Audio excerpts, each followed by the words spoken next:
मुझे ना बहुत ज़्यादा पेन होता था, बहुत दिक्कत होती थी। मतलब ब्रेस्ट फीडिंग के वक़्त मुझे लगता था कि मैं मतलब ये कंटिन्यू भी कर पाऊँगी कि नहीं। और मुझे निपल्स में पेन होता था और ऐसा लगता कितना हेवी हो गया है। पोज़ीशन मेरी कमर में बहुत दर्द होता था। मुझे ना बिल्कुल जो है अच्छा नहीं लग रहा था। I was not at all enjoying. शुरू के कुछ दिन तो मेरा मिल्क बना ही नहीं और मुझे लगा कि मतलब मैं थोड़ा स्ट्रेस में चली गई कि क्या मैंने सिर्फ यही चीज़ें करी और विद इन फ्यू डेज सारी चीज़ें जो है मेरी ईज़ आउट हो गई, सब बदल गया और सब कंफर्टेबल हो गया।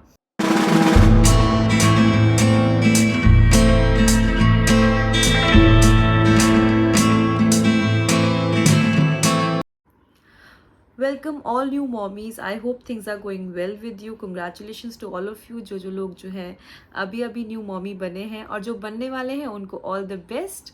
सो ये जो वीडियो है अगेन ऑन हाई डिमांड है और ये वीडियो जो है फुल इन्फॉर्मेटिव होने वाली है। And this video is about problem faced to all the new mommies during breastfeeding. So guys, क्योंकि ये वीडियो डिटेल्ड होने वाली है, अगर आप थोड़े भी अनकंफर्टेबल हैं तो आप इस वीडियो को स्किप कर सकते हैं। और अगर ये वीडियो आपके लिए थोड़ी भी हेल्पफुल होने वाली है तो इस वीडियो को एंड तक देखिए। चैनल पे न्यू है गाइस तो चैनल को सब्सक्राइब करें, लाइक करें, शेयर करें, कमेंट करें। और आप हमारी डेली व्लॉगिंग भी देख सकते हैं जिसमें मैं और मेरे हस्बैंड अनूप आपको एक साथ देखने को मिलेंगे।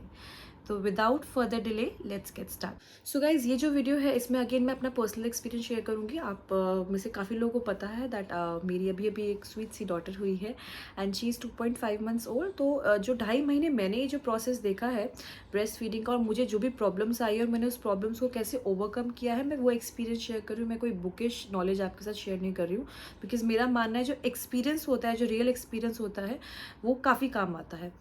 सो गाइज, 2.5 महीने हो गए हैं कृषा को और मैं अभी कृषा को जो है पूरी तरीके से ब्रेस्ट फीड ही करवा रही हूँ। फॉर्मूला मिल्क नहीं दे रही हूँ क्योंकि काफ़ी लोगों का क्वेश्चन होता है कि क्या आप फॉर्मूला मिल्क दे रहे हो, अगर दे रहे हो तो क्या ब्रांड है। तो मैं आपको कोई ब्रांड नेम सजेस्ट नहीं कर पाऊंगी गाइज। मैं आपको कहूँगी maximum to maximum breastfeed करवाएं। बात करते हैं प्रॉब्लम्स क्या क्या होती है। तो जब मेरी डिलीवरी हुई, नॉर्मल डिलीवरी हुई, उसके फर्स्ट डे जो है मेरे को मिल्क प्रोडक्शन नहीं हुई। जो जितना दूध बनना चाहिए दूध बना ही नहीं एक्चुअली मेरा। बिल्कुल फ्यू ड्रॉप भी मुझे नहीं याद है कि अगर उस मतलब मुझे मिल्क प्रोडक्शन हुई थी उस दिन। सो फॉर दैट डे जो है डॉक्टर ने रिकमेंड किया कृषा के लिए फॉर्मूला मिल्क, तो कृषा ने फॉर्मूला मिल्क लिया। और बिकॉज मेरी नॉर्मल डिलीवरी थी तो मेरा नेक्स्ट डे ही डिस्चार्ज हो गया हॉस्पिटल से और मैं अपने घर पे आ गई। सो 23 को कृषा हुई थी और 24 को मैं I was back to my place. और 24 से लॉजिकली मुझे ब्रेस्ट फीडिंग करवानी थी। और यकीन मानिए, मतलब एक जब हॉस्पिटल बैग तैयार करते हैं उसकी वीडियो भी मैंने डाली है। हॉस्पिटल बैग तैयार करने में मैंने सब कुछ सामान रखा था कि वो ब्रेस्ट पैड्स जो होते हैं, मतलब जो आपका मिल्क लीक करता है तो उसके लिए ब्रेस्ट पैड्स होते हैं, ब्रेस्ट पंप होता है, ये सब मैंने लेके रखा था। और मुझे लगा था ये तो बड़ा आसान है, स्मूथ रहने वाला है। जब आप प्रेग्नेंट होते हो तो आपको लगता है बस बेबी हो जाए, वही सबसे डिफ़िकल्ट टास्क है और बाकी तो सब कुछ मैनेजेबल है। बट ऑनेस्टली बताऊँ तो मैंने सुना था, बट अब मैंने महसूस भी किया है कि बेबी होने के बाद असली चैलेंजेस शुरू होते हैं, असली डिप्रेशन शुरू होता है, असली स्ट्रगल शुरू होते हैं और आप सोच भी नहीं सकते हैं वो चीज़ें आपके माइंड में आती है। सो गाइज, जब मैं अपने घर पहुंची, मतलब second day after my delivery, मैंने जो है कृषा को फीड कराने की कोशिश करी। मुझे बहुत सारी प्रॉब्लम्स आई। तो second day after my delivery जब मुझे अपना ब्रेस्ट फीड कराना था कृषा को, तो मेरा मिल्क बना ही नहीं था। तो मैं बोलूँगी कि थोड़ा भी मुझे नहीं दिख रहा था, मतलब एक ड्रॉप दिखती थी, वो भी बहुत मुश्किल से। 1 दिन, 2 दिन, 3 दिन, 4 दिन, 3 से 4 दिन मेरा जो है ब्रेस्ट मिल्क नहीं बना था। मतलब मैं कहूँगी मुश्किल से एक ड्रॉप दिखती थी और जिसकी वजह से ना मैं डे बाय डे ना डिप्रेशन में जाती जा रही थी कि मतलब मेरा मिल्क क्यों नहीं बन रहा है, व्हाट इज़ द रीज़न। और ना चाहते हुए भी मुझे बेबी को उस समय फॉर्मूला मिल्क जो है वो देना पड़ रहा था। मुझे लग रहा था सब लोगों ने अपने अपने तरीके आजमाए, ये खाओ, ये करो, इससे होगा, उससे होगा। देन मैंने अपनी डॉक्टर से बात करी second day, third day after my delivery कि मैम मेरा मिल्क नहीं बन रहा है और क्या कोई प्रॉब्लम है और ऐसा क्यों हो रहा है। और मेरी तो नॉर्मल डिलीवरी हुई है और जो भी मिथ्स मतलब मैंने सुने थे कि नॉर्मल डिलीवरी के बाद तो मिल्क बन जाता है, ये वो ऐसा करके। और मैम वो तो फॉर्मूला मिल्क पी रही है, 3 दिन हो गए हैं। सो सबसे पहली बात, अगर आपका मिल्क नहीं बनता है, ब्रेस्ट मिल्क नहीं बनता है, नहीं प्रोड्यूस होता है after your delivery for next 3 4 5 days, ये प्रॉब्लम आपको आ सकती है। तो इन केस अगर आपको ये प्रॉब्लम आती है तो आपको टेंशन नहीं लेनी है। What my doctor suggested is कि आपको स्ट्रेस नहीं लेना है। अगर आप स्ट्रेस लोगे कि आपका मिल्क नहीं बन रहा है तो वो और डिले होगा। ऐसा नहीं है कि नहीं बनेगा, कि क्वांटिटी जो है डिफर करती है। सो उन्होंने कहा आपको स्ट्रेस नहीं लेना है। सो उन्होंने कहा थोड़ा सा ईज आउट हो जाओ, हो सकता है टाइम लगेगा, और काफ़ी मतलब 60 to 70% लोगों को ब्रेस्ट मिल्क बनने में टाइम लगता है, 2 से 4 दिन लगते हैं। तो उनसे बात करके ना मुझे बड़ा रिलैक्स फील हुआ। सो 4th डे जो है मैं थोड़ी रिलैक्स हो गई कि ठीक है, अगर इफ़ शी सेइंग तो आई शुड बी रिलैक्स। उन्होंने कहा खाओ, आप अच्छा खाओ, दाल पियो। I will come to that point also, मैंने क्या क्या खाया। सो अच्छा खाओ तो ठीक है। And 5th day I remember कि मुझे इतनी हैवीनेस फील हुई, इतनी हैवीनेस फील हुई कि मुझे लगा कि हाँ मतलब ये कि क्या हो गया। And then I felt little you know milk leaking from my breast. तो मुझे वो फील हुआ कि मिल्क जो है वो लीक हो रहा है। तो वो पहली चीज़ थी 5th day after my delivery, where I could feel कि मैं ब्रेस्ट फीड करा सकती हूँ। 5 दिन तक मैं नहीं करा पाई थी। था ऐसा नहीं कि मैंने कोशिश नहीं करी, मगर नहीं हो पा रहा था प्रोड्यूस। तो उस समय 5th डे जब मेरा मिल्क बना तो मेरा एक प्रॉब्लम तो दूर हुआ, लेकिन वो एक प्रॉब्लम ही नहीं थी। अब बारी थी ब्रेस्ट फीडिंग की। सो आपका दूध तो बन रहा है, बट अब आपको उसको फीड कराना है। Again it was not at all easy guys. Feed जो है मैंने ट्राई करना स्टार्ट किया आफ्टर माई मिल्क प्रोडक्शन। तो कृषा जो है उस समय वो ब्रेस्ट फीड नहीं कर पाई, क्योंकि उसको आता ही नहीं था। वो अब कटोरी चम्मच से पी रही थी, तो उसको एकदम से इंट्रोड्यूस करवाना था ब्रेस्ट फीडिंग से, तो वो उसको नहीं कर पाई।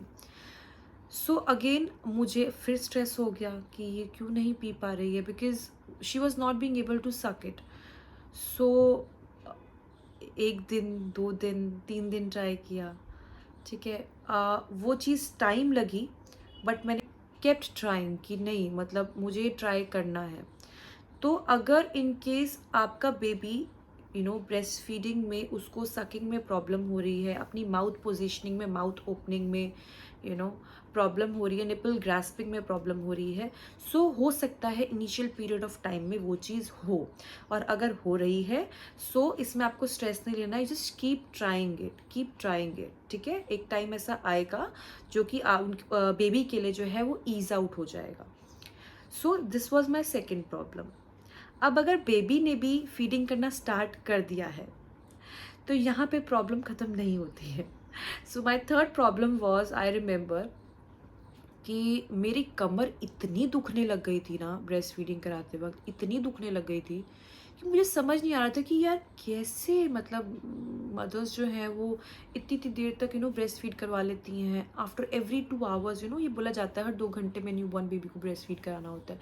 कैसे करा लेती है? मेरी तो पूरा बॉडी का पोस्चर ही जो है वो बर्बाद हो चुका है, कमर बहुत बुरी तरह दर्द कर रही है। Again I visited to my doctor's place for my regular checkup after my delivery. तो मैं जब उनके पास गई तो मैंने बोला मैम मेरे तो बैक में बहुत पेन हो रहा है, मेरी बैंड बजी हुई है बैक की, देयर इज़ सम इशू जो मुझे नहीं समझ में आ रहा है। And when I breast feed मुझे बहुत पेन होता है ब्रेस्ट में एंड निपल्स में। सो शी वॉज लाइक कि तुम कैसे कराते हो, what is your position? So my position was totally wrong. मुझे मेरी डॉक्टर ने बताया position matters a lot while breast feeding. आपकी पोजीशन क्या है वो बहुत ज़्यादा मैटर करती है। आप कितने ईज आउट में ब्रेस्ट फीड करा सकते हो, आपको पेन होगा कि नहीं होगा। As I said my position was totally wrong, absolutely wrong. And there I got to know कि एक्चुअल में किस तरीके से जो है ब्रेस्ट फीड के लिए बैठना चाहिए। सबसे पहली बात जो मुझे मेरे डॉक्टर ने बताई और मैं आपको बता रही हूँ कि सबसे पहले ना आप अपने आप को कंफर्टेबल करो। मतलब आप तुरंत एकदम से ना जल्दबाजी में बेबी को लेके ब्रेस्ट फीड करने मत बैठ जाओ। पहले आप खुद कंफर्टेबल हो, पहले आप खुद अपने बैक को कंफर्टेबल करो एंड सिट स्ट्रेट। जैसे अगर ये मेरा ये पीछे का है तो मुझे बोला गया इसके कंफर्ट में बिल्कुल स्ट्रेट बैठ जाओ एंड देन आप अपने बेबी को उठाओ। पहली बात तो ये। दूसरी बात, जो आपकी ब्रेस्ट फीड की पोजीशन होनी चाहिए है वो आपकी ऐसे होनी चाहिए, इंक्लाइंड होनी चाहिए। सो बेबी का हेड इधर होना चाहिए एंड देन आपकी जो बेबी की बॉडी होनी चाहिए वो ऐसे होनी चाहिए, ऐसे नहीं होनी चाहिए। तो दैट टाइम कभी कभी ऐसे हो जाती थी, ऐसे हो जाती थी, तो मुझे पता ही नहीं था। तो she told me very clearly कि ये हेड इधर होना चाहिए इसके बीच में, और ये आपकी बेबी की बॉडी होनी चाहिए। तो ये एक आपका तरीका होना चाहिए बेबी को पकड़ने का। तो बेबी होल्डिंग जो थी मेरी बहुत गलत थी, और बेबी होल्डिंग जो है ऐसी होनी चाहिए वाइल्ड ब्रेस्ट फीडिंग। तो ये एक दूसरी गलती मैं कर रही थी। तीसरी गलती थी कि आपने जब बेबी को ऐसे होल्ड कर लिया है, ठीक है, तो बेबी को ईज आउट करने के चक्कर में आप लोग बेबी की तरफ बेंड हो जाते हो। तो बेबी की तरफ बेंड नहीं होना है, बेबी को अपनी तरफ लेकर आना है। और यही गलती मैं करती थी, इसलिए मैं ना ज़्यादा टाइम तक उसको फीड नहीं करा पाती थी, मेरी कमर में बहुत दर्द हो जाता था। और जब से मैंने पोस्चर जो है सुधारा, पहले जब से मैंने अपने आप को कंफर्टेबली बिठाया और अपना एक बेस सेट किया, एक कुशन यहाँ पे मैं रख लेती हूँ, है ना, और उसके बाद एक जो इंक्लाइंड पोजीशन है वो मैं बेबी की कर लेती हूँ, उसका हेड यहाँ पे रख लेती हूँ, और उसके बाद बेबी को ऊपर लेके आती हूँ। तब से जो है मुझे जहाँ तक आई डू रिमेंबर इज कि मैं बहुत ईजिली जो है कृषा को फीड करा पा रही हूँ। अब चलो पोजीशन भी ठीक हो गई, तो अब क्या? सबसे बड़ी प्रॉब्लम जो मैंने फेस करी है ब्रेस्ट फीडिंग में इज़ पेन। मुझे इतना पेन होता था ब्रेस्ट फीड करवाते हुए, इतना पेन कि मुझे ऑलमोस्ट ना मेरे आंखों से आंसू निकल जाते थे। और मतलब मुझे लगता था मैं ये कैसे कर पाऊंगी, ये कैसे पॉसिबल है, इतना पेन होता था। And I also experienced cracks on my nipples. तो क्रैक्स देख लिए थे मैंने, उसमें रेडनेस देख ली थी मैंने, और इतना पेन होता था ब्रेस्ट फीड करवाते हुए। तो मुझे ना इसका कोई सोल्यूशन दिख नहीं रहा था कि अब तो पोजीशन भी ठीक है, फीडिंग भी मैं दे रही हूँ proper, then why it's paining, और कब तक पेन होगा? मतलब अगर ये ऐसे ही पेन होगा तो लोग कैसे साल 2 साल जो है ब्रेस्ट फीड करा लेते हैं? ये तो एक ट्रॉमेटाइज्ड चीज़ है कि जब जब ब्रेस्ट फीड कराना है तो वो पेन सोचकर मुझे डर लगता था।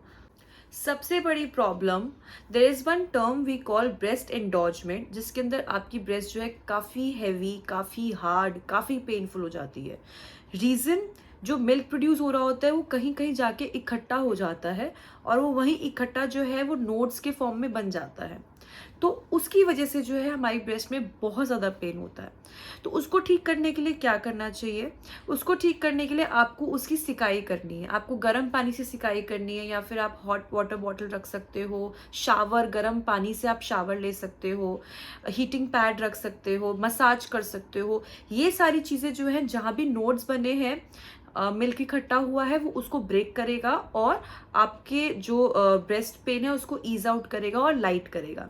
सो ये चीज़ें, ये जो प्रॉब्लम है, ये मैक्सिमम लोगों में मैंने सुनी है, और ये मैंने खुद भी एक्सपीरियंस करी है, तो मैं आपको बता रही हूँ। देन मेरे को जो है बहुत आराम मिला था जब मैंने जो है हीटिंग पैड से सिकाई करी थी और हॉट वाटर शावर लिया था।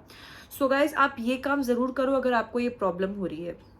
Now coming to nipple cracking और निपल पेनिंग, तो मुझे काफ़ी ज़्यादा जो है क्रैक्स ऐसे फील होते थे कि क्रैक्स आ रहे हैं या फिर पेन हो रहे हैं निपल्स में। तो उसके लिए बहुत सारी क्रीम्स आती हैं, और 1-2 क्रीम्स मैंने भी यूज़ करी थी, बट मुझे उसके लिए क्या प्रॉब्लम आती थी ना, मुझे बार बार जाके वॉश करने जाना पड़ता था बिफोर फीडिंग।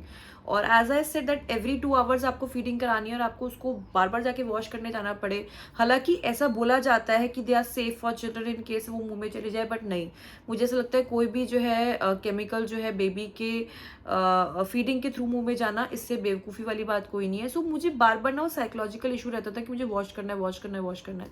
सो एक बहुत ही इंपॉर्टेंट बात जो मेरी डॉक्टर ने बताई, जो मेरे लिए बहुत ज़्यादा हेल्पफुल रही, और मेरा जो पेन है निपल का, वो मतलब कहीं ना कहीं जो है बहुत ईज आउट होता चला गया, वो था, उन्होंने कहा आप कोई भी एडिबल ऑयल ले लो, मतलब जो भी आप घर में खाने में यूज़ करते हो, रिफाइंड ऑयल, तो जो भी रिफाइंड ऑयल आप यूज़ कर रहे हो, आप उसको जो है अप्लाई करो अपने निपल्स पे, क्योंकि इन केस अगर आप वो क्लीन नहीं भी करते हो, या वो पूरी तरीके से क्लीन नहीं होता है, अगर बेबी के माउथ में जा भी रहा है, तो वो बच्चे को नुकसान नहीं देगा, और कहीं ना वो आपके निपल की एरिया को स्मूथ आउट करेगा, सॉफ्ट करेगा, और जो पेन आपको फील हो रहा है वो धीरे धीरे रिड्यूस होगा।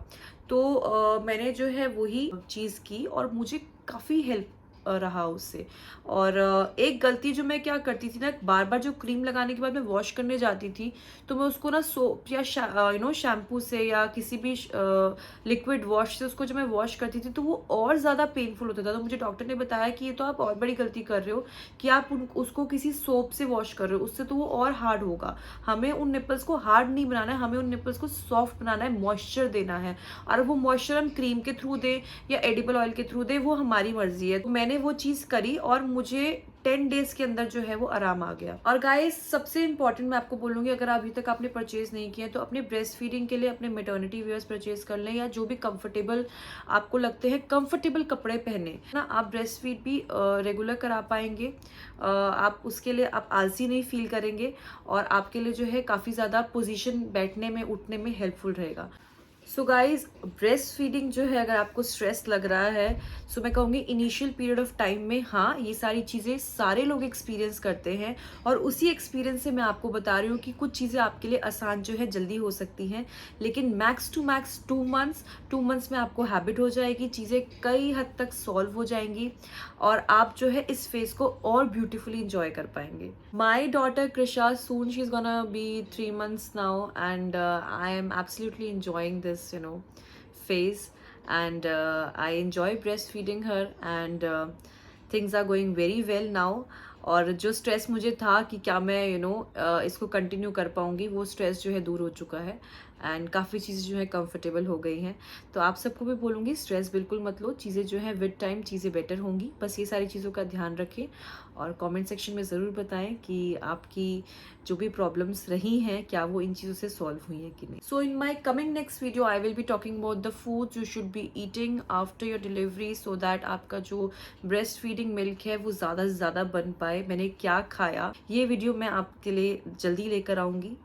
अगर आपको कोई भी अपनी पर्सनल क्वेरी है आप मुझसे इंस्टाग्राम पे पूछ सकते हैं। मेरी इंस्टाग्राम आईडी है आकांक्षा अनु और वहाँ पे आप जाके डीएम कर सकते हैं, मैं ज़रूर आपके क्वेश्चंस का आंसर दूंगी। तो मिलते हैं आपसे नेक्स्ट वीडियो में, तब तक के लिए do like share comment and subscribe to our YouTube channel which is Akanksha Anu vlogs.